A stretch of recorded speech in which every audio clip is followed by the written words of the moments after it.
भाइयों, इसलिए लव कुश जयंती जो मनाए आप, बहुत अच्छा बात है। मैं अपनी बात को और आगे न बढ़ाकर एक मामूली सा उदाहरण देना चाहूँ। एक नौजवान आदमी का भी दिखाया लड़का लोग दिखाया ना, क्या दिखाया? बीवी मर गई। एक आदमी का, सुन लीजिए, एक आदमी का नौजवान हट्ठा कट्ठा,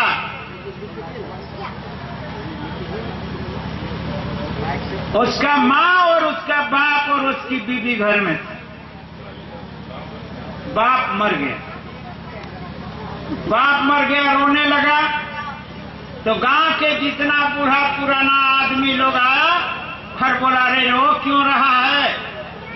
अरे बाप मर गया तो क्या हुआ, हम लोग हैं ना भी जिंदा, जब तुम्हारा कुछ काम होगा तो कर देंगे, इसलिए तुम कहाँ रो रहा है? ठीक सोचा, ठीक है। कुछ दिन के बाद उसकी माँ भी मर गई। माँ मर गई तो गांव की बूढ़ी पुरानी औरत लोग आई, बोला, बेटा मत रो, माँ तो मर गेलो, तो हम हियो ने अभी तोर माँ बन करके हम ये सब काम कर दो। बेचारा सोचा, ठीक है कि गांव की औरत कह रही तो माँ बाप बन के काम कर देगी। देखिए संजोग बस एक दिन उसकी बीवी मर गई, और जब बीवी मर गई तो जैसा कि ये लोग नाटक में दिखा रहा था कि मेरी बीवी मर गई, रोने लगा तो गांव की कोई औरत नहीं आया, अरे बेवकूफ क्यों रो रहे हो, तुम्हारी बीवी मर गई तो क्या हुआ, हम तुम्हारे लिए हैं ना, देखो बीवी बनने के लिए कोई नहीं आया, बाप मर गया तो बाप बनने आ गया, माँ मर गया तो माँ बनने आ गया, मगर बीवी मर गई तो कोई नहीं आया कहने के लिए महिला कि वो मर गया तो जाने दो, हम तुम्हारी बीवी के बदले तुम्हारा बीवी है ना, ये कहने नहीं। इसलिए भाइयों, ये सोच लो कि अगर एमपी नहीं जीता सका तो समझो कि बाप मर गया, मां मर गई। खैर इस बार अगर एमएलए का जीरो काट करके अंक में नहीं बदला तो समझ लेना कि तुम्हारी पत्नी मर गई। कोई कहने नहीं आएगा कि हम तुम्हारा पत्नी बनेंगे, तुम्हारा एमएलए बन के काम कर देंगे, घबराने की जरूरत नहीं, कोई नहीं आएगा। हाँ सर, फिर जाके वोट का समय आएगा तो कहेगा नहीं, यहाँ पर गिरडी नहीं है कि हम तुम्हारा सारा काम कर देंगे, और उड़ीस के तरह आपको चूसते रहे, निकलेगा बात कर लेंगे, पता नहीं चलेगा। खटमल को जानते हैं न, खटमल खटिया से जब उठ करके आपको खून चूसता है, उठ करके तुरंत माचिस मार के देखिए, गायब, वो खटमल गायब। वही हाल हो जाता है, खून ले लेगा, एमएलए बन जाएगा, वो खटमल के तरह गायब हो जाएगा, और फिर कब आएगा कि थोड़ा सा जैसे खून हो जाएगा, अगले 5 साल में वो भी उनका खून खत्म हो जाएगा, वो आएगा, फिर आपका वोट लेकर के चला जाएगा।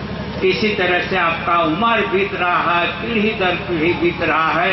नौजवानों को इस बार जो किया कर रहा है, नौजवानों को रोड के जितने बड़े बड़े होटल है, उस होटल में मुर्गा और दारू खिला करके इनकलाब जिंदाबाद जिंदाबाद करके वोट लेकर के उनको उसके बाद में नौकरी नहीं देने का बात, उनका नियोजन देने का बात नहीं कर।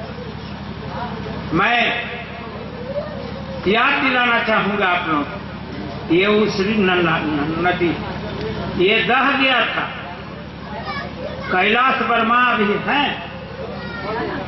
नहीं, कैलाश वर्मा ने हमको उस समय कहा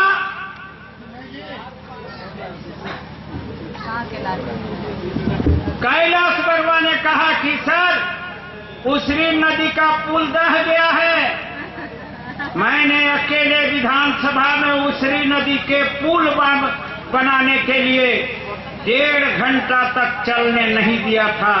आज देखते हैं पुल बन करके तैयार, पुल बन के तैयार।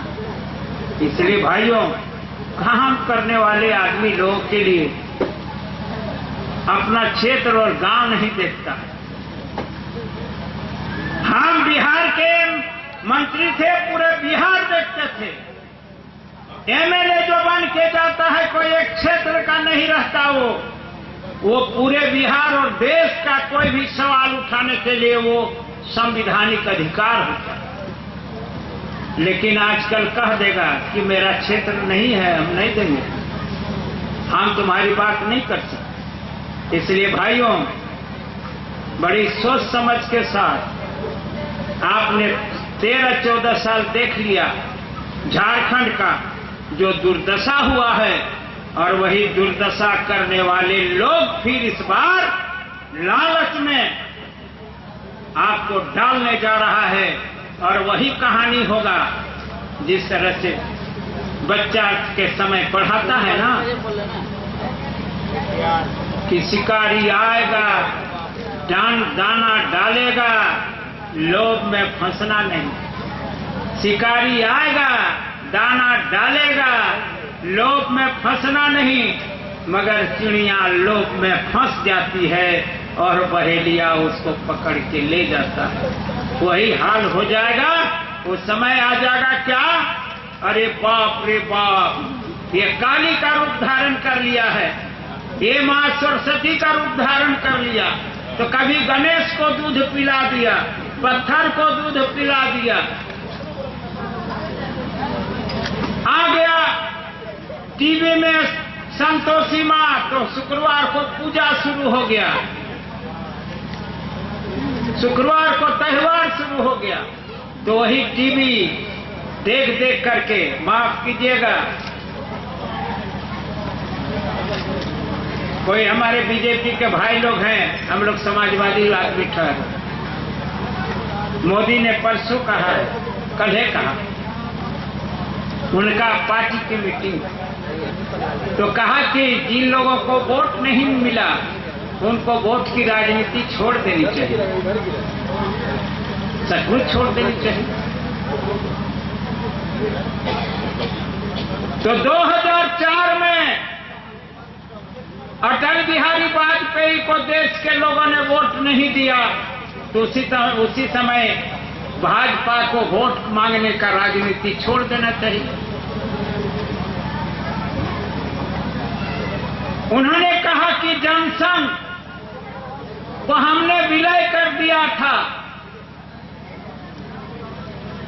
तो जनसंघ ही तुम आज रहता तो क्या समझता कि जनसंघ के नाम पर सरकार बना रहा। जिस समय जनसंघ था, एक आदमी बलराज मधो के एमपी होके मैंने गए, एक आदमी। ये जनतंत्र है, और जनतंत्र में कल लोगों का दिमाग और हमारी माँ और बहनों का, जैसे कोई टीवी खोले तो कहे इसके बाद मोदी सरकार, इसके बाद मोदी सरकार। अच्छे दिन आ रहे हैं। जिस समय अच्छे दिन का बात कर रहा था उस समय बाजार में आलू बिकता था 8 रुपया किलो, और अभी बिक रहा है 24 रुपये। ये अच्छे दिन, ये अच्छा दिन है। जिस समय उनका वोट मांग ये बात कह रहा था तो हम बाजार में जाके साड़ी खरीदते थे, किसी को 200 रुपया में वही साड़ी आज 500 रुपया में। अच्छा दिन आ रहा, अच्छा दिन आ रहा। मोटा चावल था 15 से 18 रुपये, आज वो चावल हो गया 25 से 30। अच्छा दिन आ रहा। ये सब लोक लुभावन कह करके राज तो ले लिया, और राज लेने के बाद तो कह रहा है कि अब क्या करो, हम तो तुमसे ले लिए, इसलिए मैं राजनीतिक भाषण नहीं करता हूँ। कोई भाई है तो माफ करेंगे। नहीं, कोई है ऐसा है तो माफ करेंगे। कारण आज घुटन महसूस हो रहा है लोगों को। जो दिया है वो भी है ना, एगो होता है ना, आता है हवाई लड्डू बेचने के लिए बाजार में, हवाई लड्डू बेचने के लिए आता है, कहता है जो खाए वो भी पछताए, जो ना खाए वो भी पछताए। वो हवाई लड्डू वाला कहता है जो खाए वो भी पछताए और जो ना खाए वो भी पछताए। तो वही हाल हो गया है, जो वोट दिया है वो भी पछता रहा है और नहीं न दिया है वो भी पछता रहा है। इसलिए भाइयों, आने वाला वोट के समय में आपका विधानसभा का चुनाव है। आप अपनी संख्या के साथ साथ आपके ईमानदारी और आपके बेदारी, आपके कतार और आपके दुख सुख के आंसू पोंछने वाले समकक्ष पिछड़े वर्ग के कोई आदमी अगर मिलेंगे तो उनके साथ आदान प्रदान करके अपना वोट का इस्तेमाल करना, यही आपका लव कुश जयंती का सबसे बड़ा शुभ संदेश हो सकता है। इन्हीं शब्दों के साथ आप सब भाइयों को, बहनों को हम बहुत बहुत बधाई देते हैं, शुक्रिया करते हैं, सलाम करते हैं।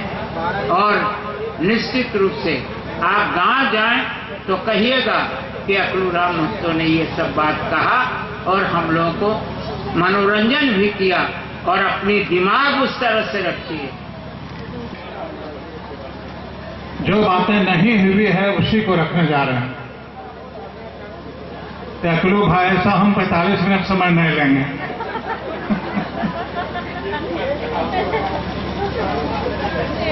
हम जानकारी भी लेंगे अकलू भाई से भी, अपने जिलाध्यक्ष से भी, प्रदेश अध्यक्ष से भी और यहाँ के भाइयों से कि आप आज आयोजन किए हुए हैं लव कुश जयंती का। इतिहास बतलाता है, रामायण में उल्लेख है, भगवान श्री राम के माता सीता के 2 पुत्र थे, लव और कुश। खुशी की बात है कि लव कुश का जन्मदिन मना रहे हैं, लेकिन इसमें थोड़ा सा आपका विचार हम लेंगे कि इस जयंती समारोह में लव से कितने भाई बहन हैं, जो जहां हैं वहीं से हाथ उठा दीजिए। 1 2 3 4 लव से।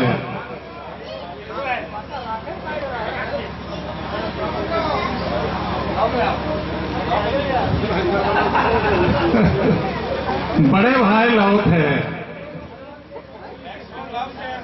कुछ तो छोटे भाई थे, और संख्या है कुछ भाई का ज्यादा और लव का है मात्र 6-7। इस दूरी को मिटाना पड़ेगा। और इसमें खास बात है कि हम लोग मिल नहीं पा रहे हैं। कि अपने भाई ही अलग हो जाए तो फिर लोग उस जयंती मनाने का महत्व क्या रहा? और जब तक झारखंड में लोग उसका समीकरण नहीं बनेगा, हम समझते हैं कि हमारे और आपको कभी भी विकास का कार्य नहीं मिलेगा और आगे नहीं बढ़ पाइएगा। मेरा जो अनुभव है। और अपने भाई में भी मिलने की बात नहीं, स्पष्ट मैं कह रहा हूं कि हजारीबाग में जितनी संख्या में आप जुटे थे रैली में, अगर उनके परिवार के लोग भी, उनके समर्थक भी लव और कुश को मिलाकर वोट दिए रहते तो हम लोग का आदमी जीत गया रहता। हम यहीं की बात कर रहे हैं, गिरिडीह की। गिरिडीह जिला 2 भागों में है लोकसभा के ख्याल में, उत्तर भी और दक्षिण भी। प्रणव वर्मा लड़ रहे थे उत्तर में, दक्षिण में शायद अपने लोग नहीं थे, लेकिन लव में तो थे।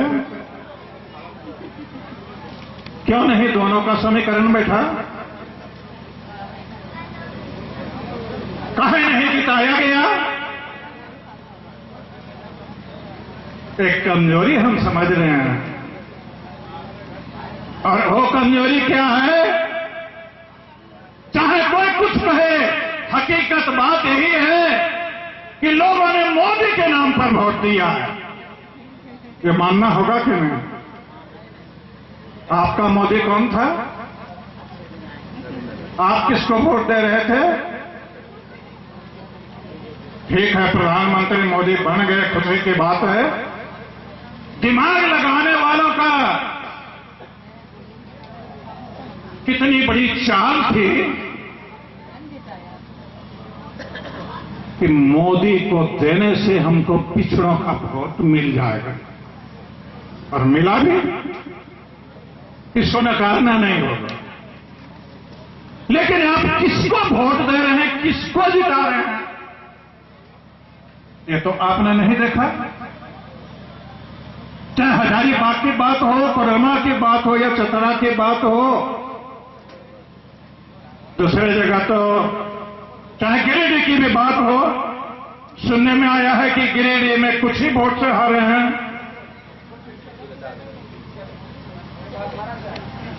जगन्नाथ मातो यादव, तब इस तरह से होगा तो कैसे हो सकेगा? आप किसको वोट दे रहे हैं ये नहीं देखेंगे। मोदी के नाम पर पूरे देश में पिछड़ों का वोट मिल गया। खुशी की बात है कि एक पिछड़ा प्रधानमंत्री बन गया, लेकिन आपके यहां विकास कराने वाला, आपको चेक डैम देने वाला, आपके यहां रोड बनाने वाला, बीज देने वाला, सब्सिडी दिलाने वाला किसानों को नरेंद्र मोदी होंगे क्या? वहां तो पास हो जाएगा, लेकिन यहां कोई बोलने वाला भी, क्वेश्चन करने वाला भी लोकसभा का है। अगर कोई बतावे कि लोकसभा में इस विषय पर बातें निकलती हैं या क्वेश्चन किया है तो उदाहरण दिखाएं। हम किसी दल विशेष की बात नहीं कर रहे हैं। अभी महामंत्री जी ने आपके सामने रखा अभिनंदन पत्र, इसमें दिया हुआ है सत्ता में भागीदारी। सत्ता में भागीदारी, गोड्डा में आपने किसको जिताया? धनबाद में किसको जिताया? गिरिडीह में किसको जिताया? कोडरमा में तो खैर स्थानीय हैं, लेकिन आपका भी तो उम्मीदवार था। हमारे हजारीबाग में हम लोगों ने किसको जिताया? चतरा में किसको जिताया? आप सत्ता में भागीदारी चाहते हैं? पुलवामा में किसको जिताए? और कहते हैं सत्ता में भागीदारी चाहिए, आपकी मांग है और हमारी मांग है। समझना पड़ेगा इस बात को। आप हमें को बताइए कि जो व्यक्ति जीत गए, चाहे किसी भी दल की बात मैं नहीं कर रहा हूं, क्या उनके समाज के लोग, उनके बिरादरी के लोग उनके खिलाफ कोई वोट दिया? तो फिर आप अपने समाज के, अपने बिरादरी के, अपने पिछड़ों के, सामाजिक न्याय के व्यक्ति के वोट को क्यों नहीं आपने दिया? कैसे सकिए? कैसे आप भागीदारी लीजिएगा सरकार में जो कोई लोकसभा में उठाने वाला नहीं, लोकसभा में कोई बोलने वाला नहीं, कृषि का उद्योग का दर्जा दो, कौन बोलेगा? एमपीएन बोलेगा, विधायक ने बोलेगा असेंबली में। आज विधायक जो तो देखिए न कहेगा विधायक हैं आपके बोलने वाले, या कलुए बाबू का विधायक हो बोलते हैं काई से? अरे सब अपने आदमी को जब तक किसान के बेटा को नहीं भेजिएगा, किसान के दर्द को समझने वाले नहीं भेजिएगा, तब तक कौन उठावेगा? और जब तक क्वेश्चन नहीं होगा, आवाज नहीं उठेगा, तब तक आपको नहीं मिलेगा। आप किसान के पुत्र हैं, कृषि से जुड़े हुए हैं, कृषकों के हित में बात करनी होगी। देवदयाल कुशवाहा ने दिखा दिया कि आज झारखंड में आत्मनिर्भर हो गया अनाज के मामले में, अलग राज्य होने के बाद। सब्जी के मामले में दिखा दिया, लेकिन उसके बाद नया काम क्यों नहीं हुआ? आगे क्यों नहीं बात बढ़ा? कौन करेगा? अपना आदमी रहेगा तब न करेगा। जहां तक पिछड़ी जाति की बात करते हैं, खुशी की बात है कि जब तक आप पिछड़ों को नहीं लेंगे तब तक सकेंगे भी नहीं। खुशी की बात है कि आज छात्रावास में आयोजन हो रहा है, और आपको जानकारी भी हम देंगे कि हजारीबाग में हम 3 छात्रावास बनाए हैं, 3, जहां सभी पिछड़े लोग। तो जब तक अपना आदमी नहीं रहेगा, कौन आवाज उठावेगा इस सब के लिए? ठीक है, आपने अभिनंदन पत्र दे दिया है, लेकिन प्रैक्टिकल में उतरना पड़ेगा, जमीन पर उतरना पड़ेगा, अपने लोगों को भेजना पड़ेगा। जहां तक खाद बीज में सब्सिडी की बात, हम आप ही से, आप किसान भी हैं, खेती भी होगी। डीएपी जो बिका है, हम खरीदे हैं, उसका दाम है बोरा का 1180 रुपया, लेकिन कोई भी बताइए तो 1180 में मिला है? 200 रुपये बेसी लिया गया है। सब्सिडी तो दूर रहे, वाजिब दाम में भी 200